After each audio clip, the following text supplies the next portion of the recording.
अस्सलाम वालेकुम नाज़रीन, उम्मीद है आप सब लोग खैरियत से हैं। मैं हूं आपका मेज़बान शाज़िब और आप सबको खुशामदीद। सबसे पहले मेरे चैनल को सब्सक्राइब कर दीजिए और ज़्यादा से ज़्यादा सपोर्ट कीजिए मुझे। इसके साथ साथ मेरी वीडियोस को लाइक एंड शेयर भी कीजिए और अपनी कीमती राय से आप मुझे आगाह कर सकते हैं कमेंट सेक्शन में। और इसके अलावा आप मुझे फेसबुक और इंस्टा पे भी लाजमी फॉलो कीजिए।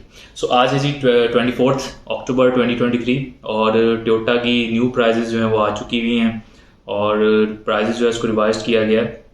एंड ओवरऑल जो प्राइस अगर आप देखें, जब से डॉलर की प्राइस नीचे आना शुरू हुई है तो तब से आफ्टर किया अभी ये टोयोटा जो है इसने अपनी प्राइस को रिवाइज किया है। और अभी नेक्स्ट देखते हैं आगे सुजुकी और होंडा की भी प्राइजेस जो हैं वो तकरीबन विद इन अ वीक और 2 वीक्स के अंदर जो है वो आ जाएंगी। तो अब उसमें देखेंगे उसमें कितना ज़्यादा आपको चेंज मिलता है। लेकिन अभी अगर हम किया को देखें तो किया ने भी जो प्राइजेस चेंज की थी उसमें भी कोई इतना ख़ास डिफरेंस नहीं था। 1,00,000, 2 लाख या मैक्सिमम 5 लाख तक का डिफरेंस आया था। सो अगर अभी टोयोटा की देखते हैं प्राइजेस तो इसके अंदर भी आपको कोई बहुत ज़्यादा सिग्निफिकेंट या कोई बहुत प्रोमिनेंट आपको चेंज नहीं मिलेगा प्राइजेस के अंदर। मतलब वही 1,00,000, 1.5 लाख या 2 लाख से लेकर मैक्सिमम अगर आप हाई एंड इसमें कैटेगरी में जाते हैं जिसमें फॉर्च्यूनर आपकी आ जाती है उसमें तकरीबन कोई 3-4 लाख से लेके कोई 8-10 लाख तक उसमें डिफरेंस आ रहा है। लेकिन यहाँ पे क्योंकि हम जो करंट सिचुएशन है इसमें हम ज़्यादातर जो इकोनॉमी सेगमेंट की गाड़ी होती हैं उनको हम ज़्यादातर कंसिडर करते हैं। टोयोटा में इकोनॉमी सेगमेंट में आपके पास यारिस आ जाती है। तो अगर आप यारिस की प्राइस देखें तो ओल्ड प्राइस यहाँ पे बिल्कुल जो बेसिक वेरिएंट में है तकरीबन 45 के अराउंड थी और अभी जो रिवाइज की गई है उसमें 44 में तकरीबन ₹1,00,000 का यहाँ पे डिफरेंस है। और इसी तरह करोला पे आप आ जाए 70-75 लाख के अराउंड आपकी जो ओल्ड प्राइस है। और बल्कि करोला में भी जो आपका बिल्कुल हाई एंड के ऊपर जो वेरिएंट है उसकी तकरीबन 78 है, उसमें भी तकरीबन कोई 2 से 2.5 लाख का डिफरेंस वहाँ पे आ रहा है। तो इसी तरह कोई बहुत ज़्यादा मैं ये नहीं कहूँगा कि जो इसमें भी चेंज आया है प्राइस के अंदर वो तो इसको आप यही कह सकते हैं कि आटे में नमक के बराबर है। कोई बहुत ज़्यादा आपको प्रोमिनेंट चेंज नहीं मिलेगा।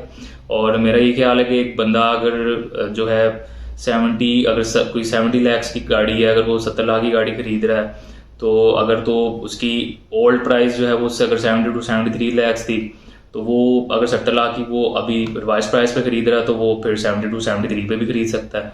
तो इतना ज़्यादा कोई फ़र्क नहीं है।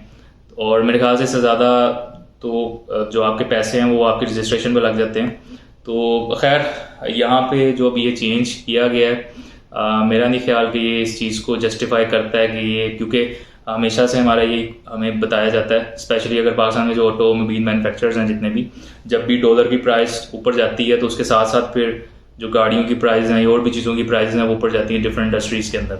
सो हमें जस्टिफिकेशन नहीं दी जाती है कि जी डॉलर की प्राइस ऊपर हो गई है तो इसलिए गाड़ियों की स्पेशली जो है इसकी भी प्राइस उसके साथ साथ ऊपर जा रही है। और रिसेंट कोई 1-1.5 साल के अंदर काफ़ी तेज़ी के साथ रैपिडली जो है डॉलर की प्राइस ऊपर गई है तकरीबन 350 को टच करके। और अभी करंटली जो है 270-75 के जो है अराउंड ही फ्लक्चुएट कर रहा है डॉलर। तो अगर आप डॉलर के हिसाब से अगर प्राइस बढ़ा सकते हैं तो फिर इस टाइम पे 270-75 पे अगर डॉलर जा रहा है तो तकरीबन 70-75 रुपीज़ का नीचे आ चुका हुआ है। तो अगर आप डॉलर के साथ जस्टिफाई करें तो फिर तो जस्टिफिकेशन नहीं बनती जितनी आपने प्राइस इसमें डिक्रीज़ की है।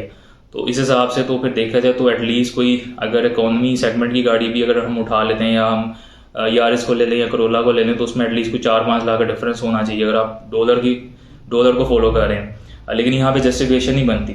सो अगर इस चीज़ को अगर हम इसकी प्राइस देखें तो इस चीज़ को हम इस तरह से जस्टिफिकेशन दे सकते हैं जो कि मेरा अपना एक पॉइंट ऑफ व्यू है कि तकरीबन पिछले कोई 6 महीने से कोई 1 साल के ड्यूरेशन में जो गाड़ियों की सेल्स थी वो बिल्कुल डेड हो चुकी हुई थी, ज़ीरो थी।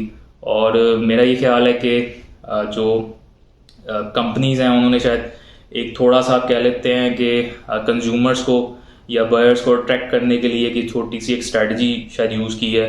क्योंकि आम जो कंज्यूमर होता है उसका एक माइंडसेट यही होता है कि जी अभी इस टाइम पे तो खैर हर कोई नई गाड़ी की तरफ तो खैर कोई नहीं जा रहा। और जो लोग अभी देख रहे थे सिचुएशन सारी जो नई गाड़ी परचेज भी करना चाह रहे थे वही सोच रहे थे कि जैसे जैसे अभी डॉलर का था कि ऐसा ऐसा नीचे आया तो उनका यही माइंडसेट था कि जैसे डॉलर नीचे प्राइस आएगी तो गाड़ियों की प्राइस भी उसी हिसाब से नीचे आएंगी और फिर वो बाइंग करेंगे। लेकिन प्राइस तो खैर डॉलर की नीचे आई है लेकिन गाड़ियों की जो प्राइस है वो उसके अकॉर्डिंगली नीचे उतरी नहीं है। तो यहाँ पे एक तो न्यू कार्स की तो मार्केट ऑलरेडी जो है वो डेड थी और पिछले 6 महीने से तो बहुत ज़्यादा डेड थी। और अभी ज़्यादातर लोग यूज्ड कार्स की तरफ जो है उनको कंसिडर कर रहे हैं। लेकिन मेरे ख्याल से अगर आपने कंज्यूमर्स को अट्रैक्ट करने के लिए ये एक स्ट्रैटेजी यूज़ किया तो मेरा नहीं ख्याल कोई इतनी जल्दी इस तरफ आएगा। और क्योंकि इस टाइम सिर्फ आपकी जो प्राइजेस गाड़ियों की भी अगर आप देखें, इसके साथ साथ आप ओवरऑल चीज़ों की प्राइस देखें तो यहाँ पे सबसे एक मेन फैक्टर पेट्रोल भी है। और जो पेट्रोल की प्राइजेस हैं तो उसके अकॉर्डिंगली आप देखें तो ज़्यादातर लोग जो इकोनॉमी सेगमेंट है उसके अंदर उसको ज़्यादा कंसिडर करते हैं। और इसमें सुजुकी की जो आपकी ऑल्टो है या ऑल्टो या कल्टस है, ऑल्टो तो है बहुत ज़्यादा लोग प्रेफर कर रहे हैं इस टाइम के अंदर जबकि फ्यूल प्राइस बहुत ज़्यादा है और ओवरऑल चीज़ों की प्राइस बहुत ज़्यादा है। सो उस हिसाब से देखें तो ऑल्टो सुजुकी में आ जाती है, फिर होंडा में सिटी आ जाती है और इसी तरह टोयोटा में आप आ जाएंगे, यहाँ पे आपके पास यारिस आ जाती है। तो अगर तो इकोनॉमी सेगमेंट की गाड़ियों के अंदर अगर आप प्राइस अगर आप कम करना चाह रहे हैं तो मेरे ख्याल से जो आपने अगर फॉर्च्यूनर पे चले जाएं, जैसे वो 2, 10, 11, 12 का अगर हायर एंड मॉडल पे जाते हैं तो अभी जो न्यू प्राइस रिवाइज हुई है तकरीबन वो 2 करोड़ के अराउंड है, तो 10-11 लाख का वहाँ डिफरेंस आ रहा है। तो मेरे ख्याल से अगर आप इतना डिफरेंस वहाँ लेके आ रहे हैं और उससे बेहतर है अगर आप कोई अगर इकोनॉमी सेगमेंट के अंदर कोई 4-5 लाख का डिफरेंस भी ले आते अभी इस टाइम पे, तो शायद जो आपका कंज्यूमर एंड की तरफ से आपको रिस्पॉन्स अच्छा आ सकता था, कंज्यूमर आपके जो बायर हैं वो अट्रैक्ट हो सकते थे। तो मेरा नहीं ख्याल इतना ज़्यादा कोई इससे फ़र्क पड़ने वाला है। और यूज कार्स की तो खैर मार्केट अभी है, लेकिन वो भी खैर बहुत ज़्यादा भी मतलब बहुत तेज़ी के साथ भी वहाँ पे कोई बाइंग और सेलिंग नहीं हो पा रही। यूज कार्स में भी बहुत नॉर्मल सी बाइंग सेलिंग है और ज़्यादातर लोग उसमें जो इकोनॉमी सेगमेंट की गाड़ी उनको ज़्यादातर जो है प्रेफर कर रहे हैं। और इसी तरह अगर हम यहाँ पे सुजुकी और होंडा को देखते हैं तो अब होंडा अब ये दो इनकी जो प्राइजेस हैं वो विद इन अ वीक और 2 वीक एक्सपेक्टेड है कि आ जाएंगी। अब देखना ये उसमें कितना चेंज आता है। अगर तो होंडा सिविक है अब इस टाइम पे तकरीबन अब उसकी जो इन्वॉइस आपकी 1 करोड़ 2-2.5 लाख के अराउंड उसकी इन्वॉइस बनती है। हाँ, अगर होंडा के अंदर होंडा सिविक में अगर तो कम किया जाता है, अगर 5 लाख या 10 लाख भी कम कर देते हैं तो वो भी कोई इतना बड़ा डिफरेंस नहीं है, क्योंकि एक तो वो उसकी प्राइस बहुत ज़्यादा है एंड ओवरऑल पिछले 1-1.5 साल के अरसे में तो प्राइस बहुत ज़्यादा ऊपर गई हैं गाड़ियों की।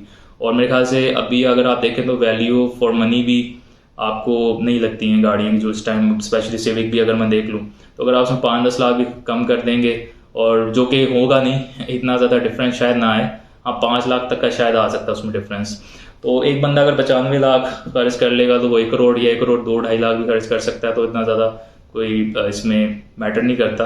हाँ, अगर कोई डिफरेंस अकॉर्डिंग टू अगर आप जैसे आप जस्टिफिकेशन देते हैं कि जी डॉलर को फॉलो किया जा रहा है प्राइजेस में, तो डॉलर के हिसाब से अगर आप प्राइजेस रखते हैं उस हिसाब से जो है प्राइस को रिवाइज करते हैं तो फिर एक अच्छा डिफरेंस आ सकता है प्राइस के अंदर और फिर जो है आपका कंज्यूमर वो अट्रैक्ट हो सकता है।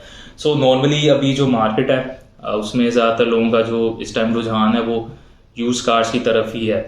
सो अब देखते हैं अब सुजुकी क्या करता है या होंडा क्या करता है। और मेरा ख्याल है अगर सुजुकी होंडा भी प्राइस रिवाइज कर रहा है तो उसको शायद उसको बेहतर है कि वो ऑल्टो या कल्टस वगैरह जो इकोनॉमी सेगमेंट की गाड़ी इनके ऊपर ज़्यादा फोकस करे। अगर तो आपने कंज्यूमर को अट्रैक्ट करना है तो ये जो इकोनॉमी सेगमेंट है इन गाड़ियों की तरफ लोग ज़्यादा उनको प्रेफर कर रहे हैं, तो यहाँ पे आपको एक अच्छा रिस्पॉन्स मिल सकता है। तो यहाँ पे प्राइसेस कम होनी चाहिए, ना कि आप हायर एंड जो कार्स हैं आपकी या होंडा की सिविक है या टोयोटा फॉर्च्यूनर पे 8, 10 या 11 लाख कम कर रहा है तो उससे कोई इतना फ़र्क पड़ने वाला नहीं है। सो अब देखते हैं आगे मज़ीद क्या इसमें जो इम्प्रूवमेंट्स आती हैं। लेकिन यहाँ पे टोयोटा के लिए ये है कि जी डू मोर, और यहाँ पे सिर्फ इतने से जो डिफरेंस है जो है वो फ़र्क नहीं पड़ने वाला। सो खैर ये एक छोटा सा मेरा एक एनालिसिस था या मेरी एक ओपिनियन या मेरी थॉट्स थी जो मैं क्योंकि मैंने सुबह ही प्राइजेस ये वगैरह देखी हैं, ये मेरे पास आई थी तो मेरे माइंड में कुछ चीज़ें थी, कुछ सवाल थे और खैर उसके जवाब भी खुद ही ढूंढे हैं या ढूंढ रहा हूँ अभी तक। और मैंने इसलिए सोचा कि एक छोटा सा इस पर एक व्लॉग भी बना लेते हैं, एक अपना जो भी मेरे एक थॉट्स हैं वो मैं आपके साथ शेयर कर लेता हूँ। और बाकी आपकी क्या थॉट्स हैं, आपकी क्या ओपिनियंस है, अपना फीडबैक मुझे लाजमी दीजिए कमेंट सेक्शन में। और जो भी आपकी थॉट्स हैं उनको लाजमी शेयर कीजिए और जाने से पहले मेरे चैनल को सब्सक्राइब लाजमी कीजिए ताकि आपको इस तरह की मज़ीद इंफॉर्मेटिव वीडियोस जो है वो टाइमली मिल सके, और बेल आइकॉन भी लाजमी क्लिक कीजिए। So that's all for today, और इंशाल्लाह आपसे फिर दोबारा मिलते हैं किसी और इन्फॉर्मेटिव टॉपिक के साथ। तब तक के लिए अपना बहुत सारा ख्याल रखिएगा। अल्लाह हाफिज़।